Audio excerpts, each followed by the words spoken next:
नमस्कार दोस्तों, स्वागत है आप सभी का आपके अपने YouTube channel Shyam classes study में। आशा करता हूँ आप सभी लोग अच्छे होंगे, स्वस्थ होंगे, घर पर रह कर के आप अपने एग्जाम की मन लगा करके तैयारी कर रहे होंगे। आज की इस वीडियो में मैं आप सभी लोगों के लिए आरआरबी एनटीपीसी में पूछे जाने वाली जीके जीएस के 40 अति महत्वपूर्ण प्रश्न लेकर के आ चुका हूँ, जो आपके एग्जाम के लिए सबसे ज्यादा महत्वपूर्ण है। तो आज की इस वीडियो को आपको शुरू से लेकर के एंड तक फुल वॉच करते रहना है। वीडियो पसंद आए तो वीडियो को आप एक बार लाइक और चैनल को आप लोग सब्सक्राइब करना ना भूलें। तो चलिएगा फिर शुरू करते हैं।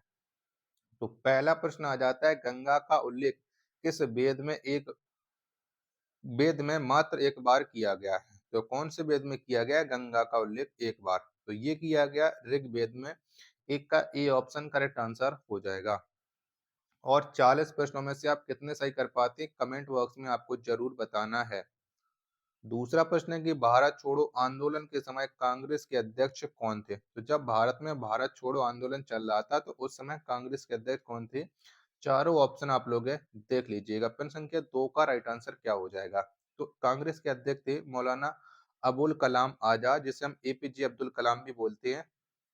सी ऑप्शन करेक्ट आंसर हो जाएगा। तीसरा प्रश्न आ जाता है कि आत्मसम्मान आंदोलन के जनक कौन है? तो बताओ किसके द्वारा ये आत्मसम्मान आंदोलन चलाया गया? तो इसके जो जनक हैं वो है रामा स्वामी नायकर। 3 का बी ऑप्शन करेक्ट आंसर हो जाएगा। चौथा प्रश्न के पिंडारियों के उन्मूलन का श्रेय किन्हें जाता है? तो बताओ किसको जाता है पिंडारियों के उन्मूलन का श्रेय? तो ये लॉर्ड हैंगिस्टन को जाता है। यानी 4 का ए ऑप्शन जितने भी लोग दे रहे हैं उनका राइट आंसर हो जाएगा।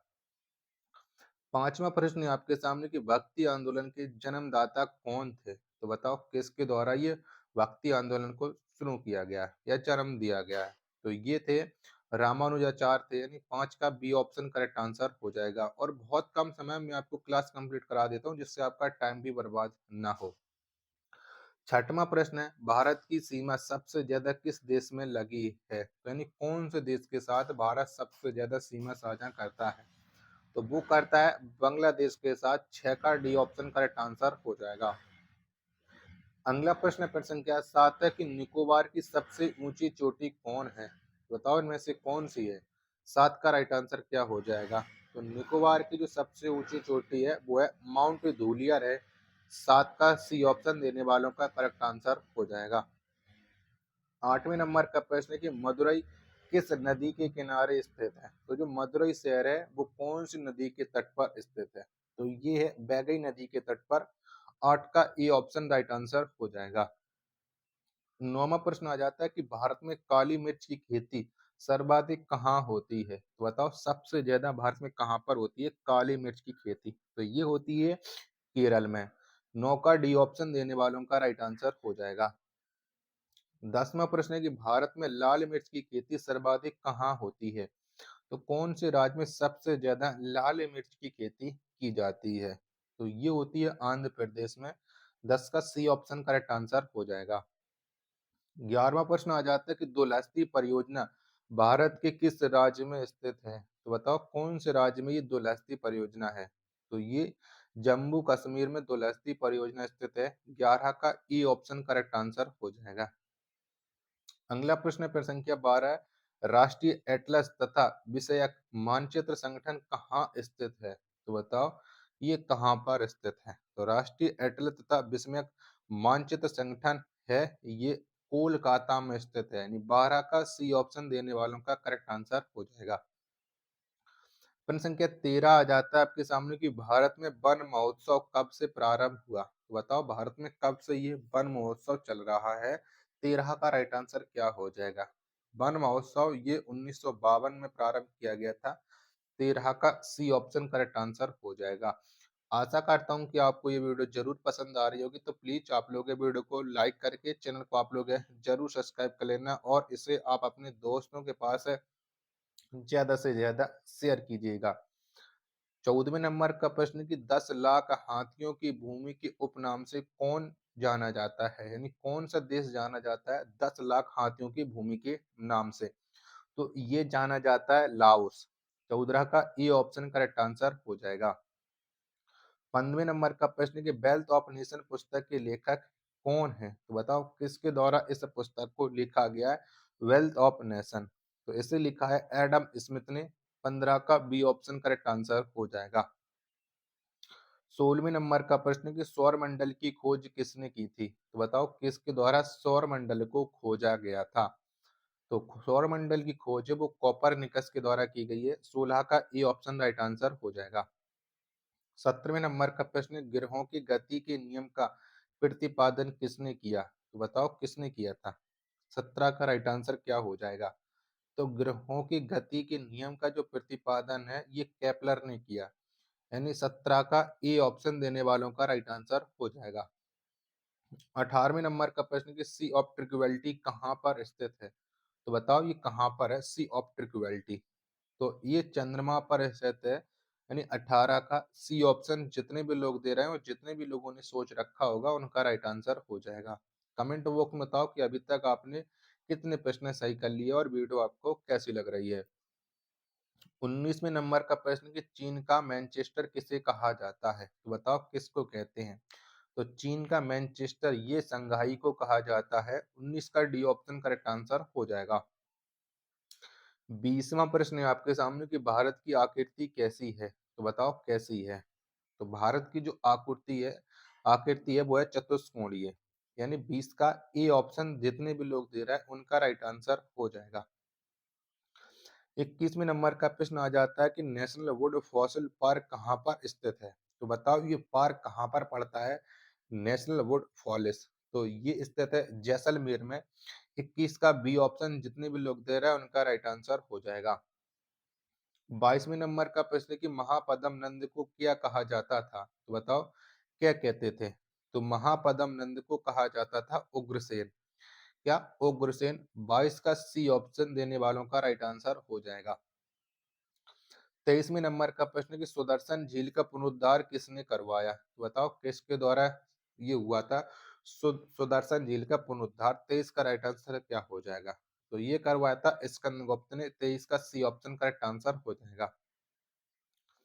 24वें नंबर का प्रश्न है कि अभिलेखों का अध्ययन क्या कहलाता है? तो बताओ क्या कहलाता है?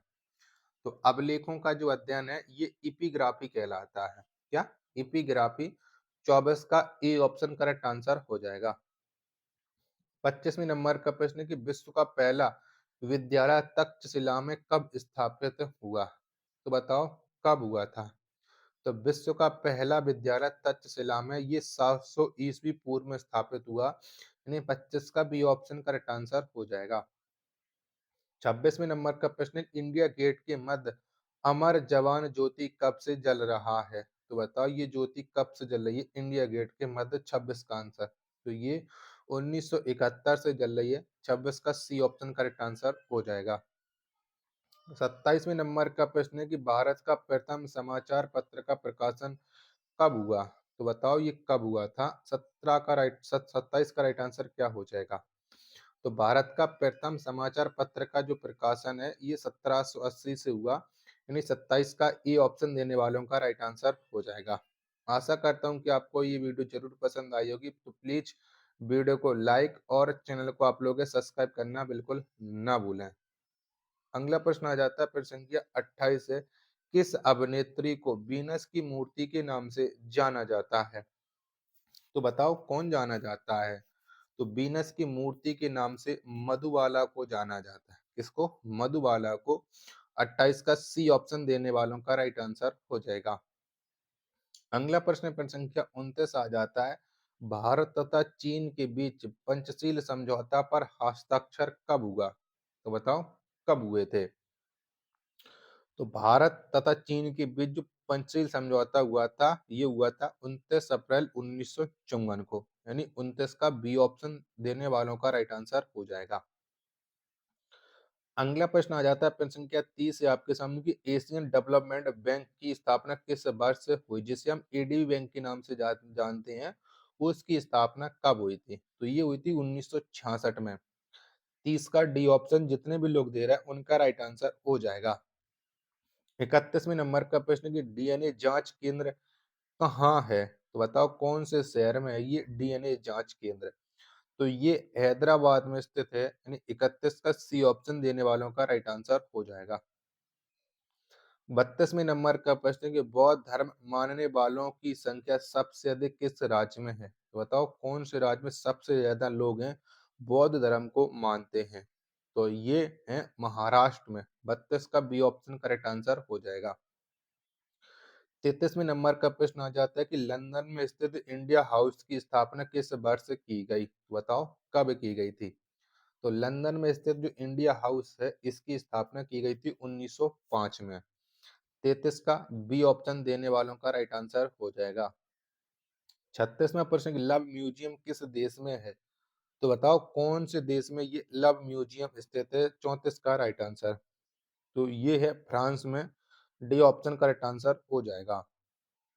35वें नंबर का प्रश्न है कि यूनिसेफ दिवस कब मनाया जाता है?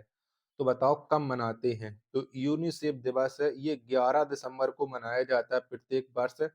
35 का ए ऑप्शन करेक्ट आंसर हो जाएगा। 36वें नंबर का प्रश्न कि द इनसाइडर पुस्तक के लेखक कौन है? तो बताओ किसके द्वारा द इनसाइडर पुस्तक को लिखा गया है? 36 का राइट आंसर। तो ये पीबी नरसिम्हा राव के द्वारा लिखी गई है। 36 का सी ऑप्शन देने वालों का राइट आंसर हो जाएगा। 37वां प्रश्न कि चोल शासकों की भाषा क्या थी? तो बताओ कौन सी थी चोल शासकों की भाषा? तो ये थी तमिल। 37 का डी ऑप्शन करेक्ट आंसर हो जाएगा। 38वें नंबर का प्रश्न आ जाता है कि लोबर संग्रहालय कहाँ स्थित है? तो बताओ ये कहाँ पर स्थित है लोबर संग्रहालय? 38 का राइट आंसर क्या हो जाएगा? तो ये है पेरिस में। ए ऑप्शन राइट आंसर हो जाएगा। प्रश्न संख्या 39 से आपके सामने क्लोरोफिल के केंद्र में कौन सा तत्व पाया जाता है? बताओ कौन सा तत्व पाया जाता है? तो क्लोरोफिल के केंद्र में जो तत्व पाया जाता है वो है मैग्नीशियम। 39 का सी ऑप्शन राइट आंसर हो जाएगा।